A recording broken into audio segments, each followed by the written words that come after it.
नमस्कार। जिस तरीके से आज आपने हमें यहाँ बुलाया है, क्या कुछ खास उद्देश्य है, किस लिए बुलाया गया है, उसके बारे में बताइए। सबसे पहले तो बागेश्वर धाम की पवित्र पावन धरा पर आप दोनों चीज रखता हूँ, और मैंने आज आपको इसलिए बुलाया है। आज हरियाणा में एक पूर्व मंत्री, शिक्षा मंत्री रामविलास शर्मा ने एक घोटाला तो अब उसका सामने आया है, एक कुछ दिन पहले आया था, उसका खुलासा करने के लिए आप लोगों को बुलाया है। किस तरीके का घोटाला है, कैसा घोटाला है, किस तरीके का खुलासा है? देखो मान्यवर, रामविलास शर्मा ने बहुत बड़ा फ्रॉड करके गरीब बच्चों का फंड डकारा, 2 बार डकारा। रामविलास शर्मा ने इतना बड़ा गोलमाल किया है, इतना बड़ा करोड़ों रुपयों का घोटाला किया है। Hindustan scout and guides association Bharat सरकार से मान्यता प्राप्त संस्था है।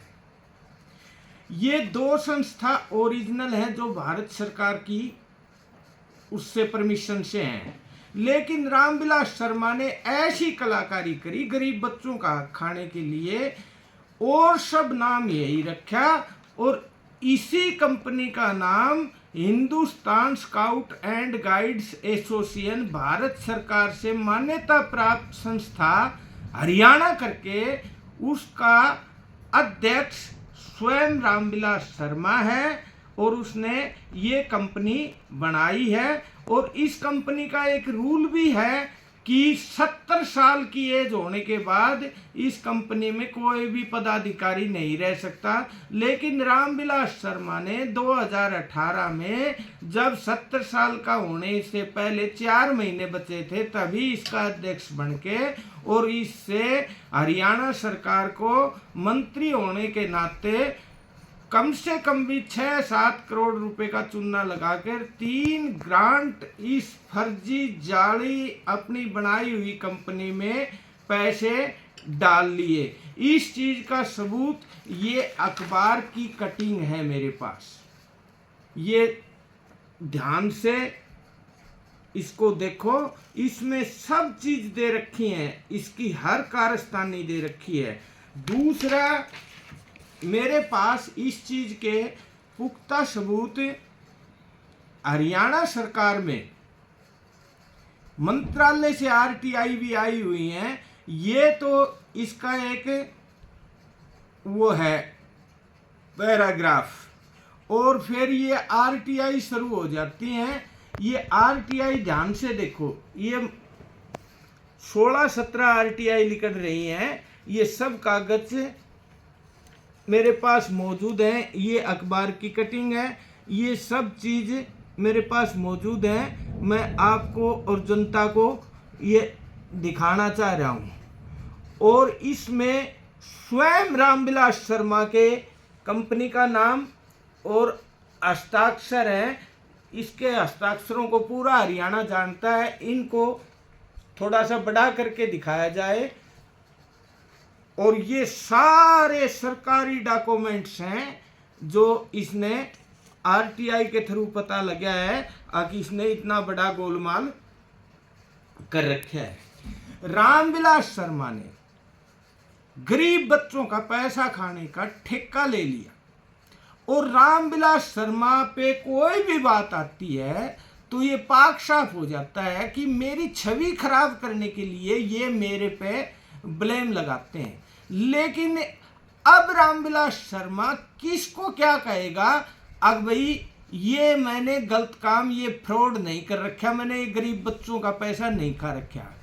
पहले एक चैनल पे आया था, रामविलास शर्मा ने शिक्षा मंत्री था उस टाइम, 4 लाख बच्चों का स्कॉलरशिप, वजीफा, वर्दी, मिड डे मील के 13,000 करोड़ रुपए का घोटाला कर रखा है।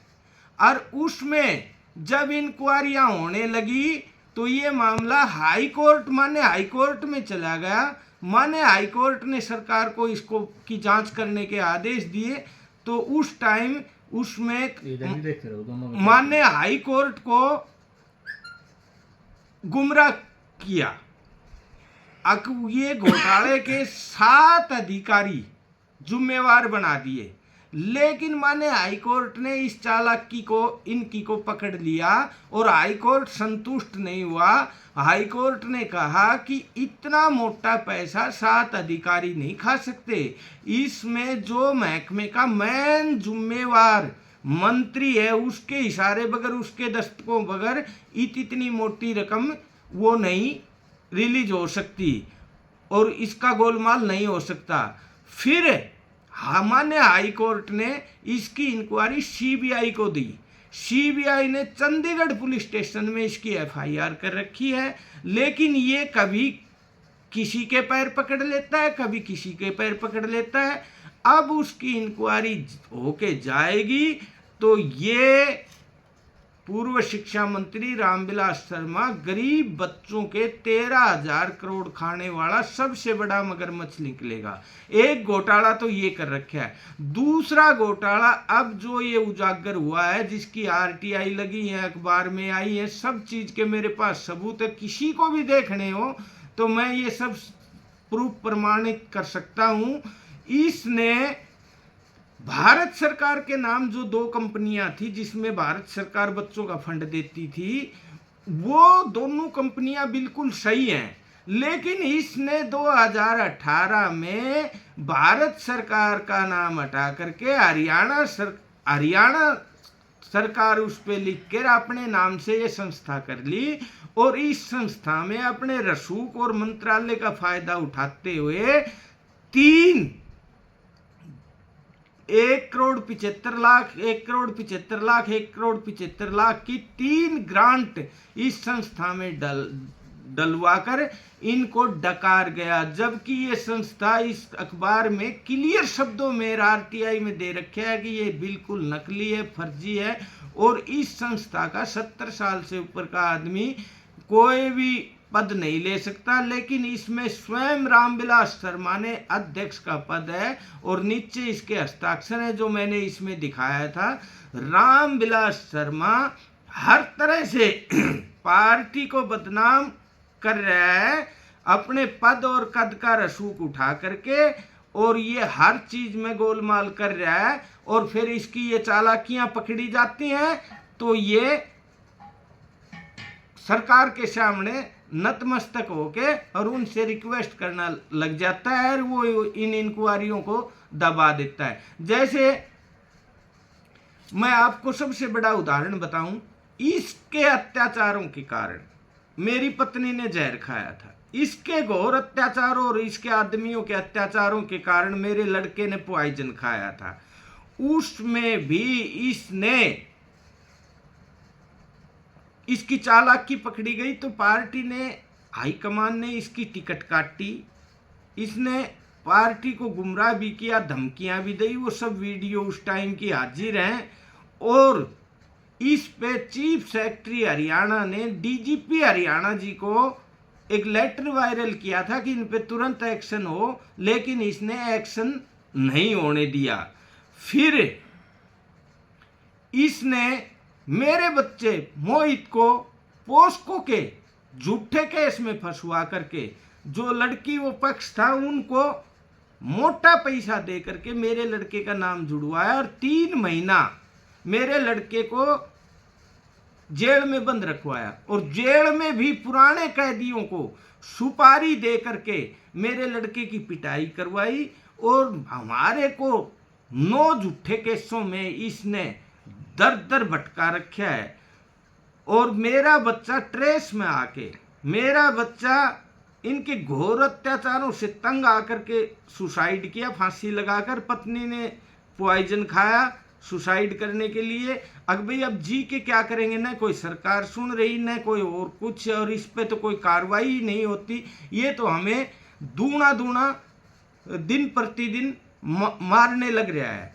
तो बच्चों का धैर्य खो गया था। उसमें भी इसने पुलिस से हमारी एफआईआर नहीं होने दी।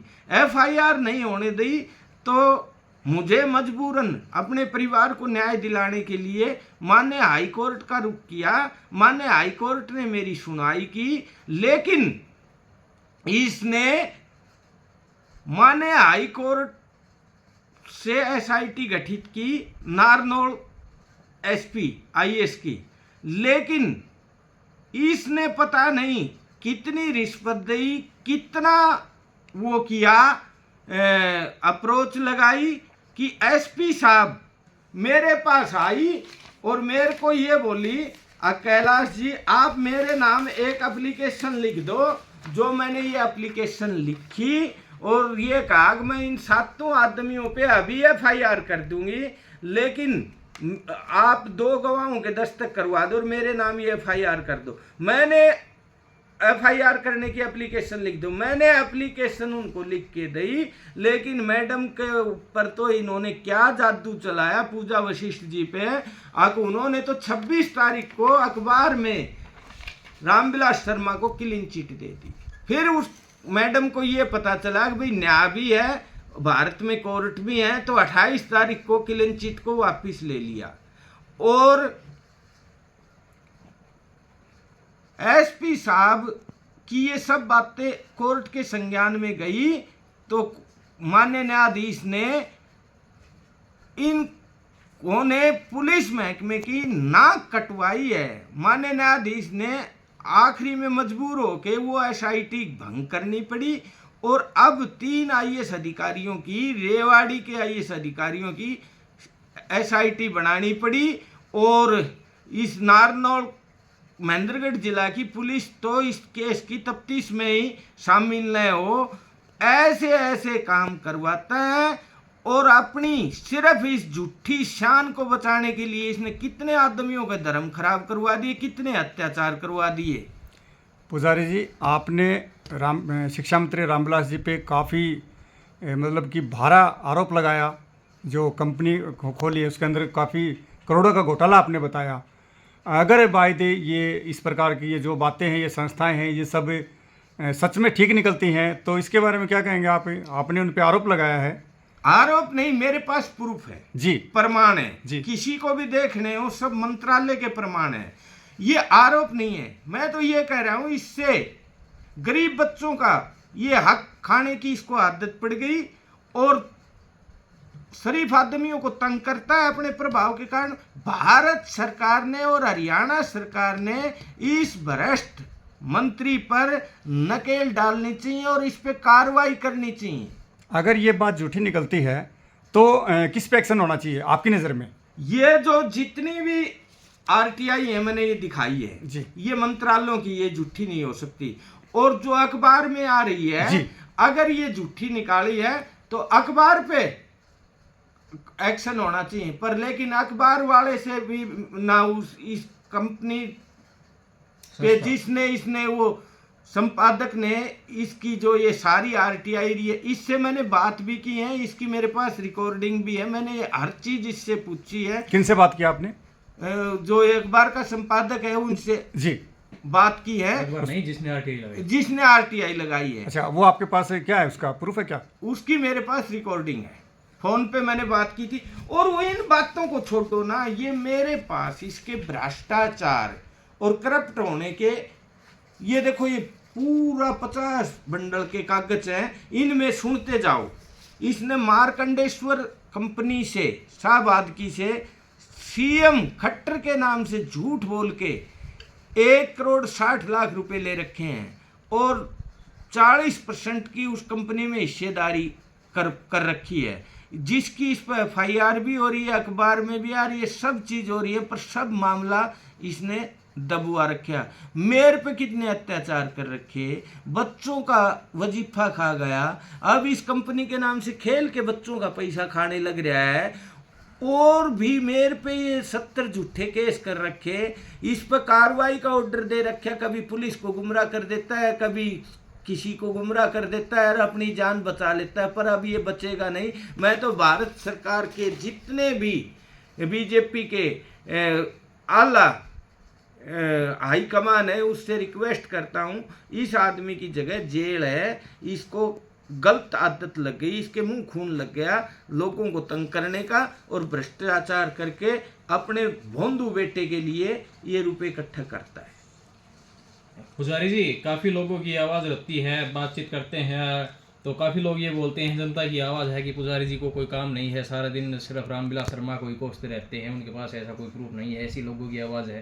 तो उन लोगों को क्या कहना चाहोगे? उन लोगों को जो भी इसके पास वो 10-5 आदमियों की टोली है, उसमें मैन है वो देवेंद्र, वो 10-20 आदमियों को इकट्ठा करवा के और इस तरह के बयान निकलवाता है। देवेंद्र मेरे जीवन के बारे में बारीकी से जानता है, लेकिन देवेंद्र जी को मैं एक ही बात कहता हूं कि इन आदमियों को इकट्ठा करके उनसे झूठ साच मत बुलवाया करो इस भ्रष्ट मंत्री के लिए। अगर देवेंद्र जी को इतना ही नॉलेज है और कैलाश को झूठा साबित करना, देवेंद्र से अपना घर तो नहीं चला। देवेंद्र ने वो तलाक लेना पड़ा। जो आदमी अपना घर नहीं चला सकता वो दूसरों पे छिट्टा कसी कोई कर सकता है। जो भी जिम्मेवार आदमी है, जो भी आदरणीय पूजनीय है, वो सब मेरे हमदर्द हैं और सबको पता है भाई कैलाश एक कर्मयोगी सच्चा आदमी, परमात्मा का नाम लेने वाला और समाज का सेवक है। आपके पास जो ये संस्था है, इसके बारे में जो आरटीआई आप बता रहे हैं, आपके पास इसका जो मामला है वो कैसे सामने आया, कैसे आपको पता चला कि कोई पूर्व मंत्री है वो सरकार और प्रशासन की आंखों के अंदर धूल झोंक रहा है और गलत काम कर रहा है, गलत तरीके से पैसे ले रहा है? ये अखबार के माध्यम से पता चला। फिर इस वो जिसने आरटीआई लगाई है उनसे मेरी बात हुई, फिर उन्होंने मेरे पास ये सारी आरटीआई जो भारत सरकार के मंत्रालय में लगाई थी उनके सब के वो दिखाए हैं, तब पता चला है। वैसे तो सबको पता है भाई मेरा इसका केस भी चल रहा है, इसने मेरे काफ़ी नुकसान कर दिया। मैं इसकी झूठी बात कह के अपने आप को कमज़ोर क्यों करूँगा? मैं तो सच्चाई भी 100% दूत ही है, तब मैंने ये आपके सामने बताई है। तो आपका क्या कहना है? लोग सुन रहे हैं, देख रहे हैं, प्रशासन शासन भी देख रहा है कि किस प्रकार की कार्रवाई होनी चाहिए, जो लोग दोषी हैं उनके ऊपर। बच्चों का हक बच्चों को दिलाना चाहिए और इसको कठोर से कठोर दंड मिलना चाहिए। नहीं तो ये ऐसे आदमी अपनी पावर का प्रभाव दिखा के और आदि योजनाओं का तो पता भी नहीं चलता जनता से, ये ऐसे आदमी डकार जाते हैं जो इसने ये प्रत्यक्ष दिखाया है। और कुछ कहना चाहोगे? बस मैं तो यही कहता हूँ, परमात्मा है, हिंदुस्तान में न्याय है और सरकार है।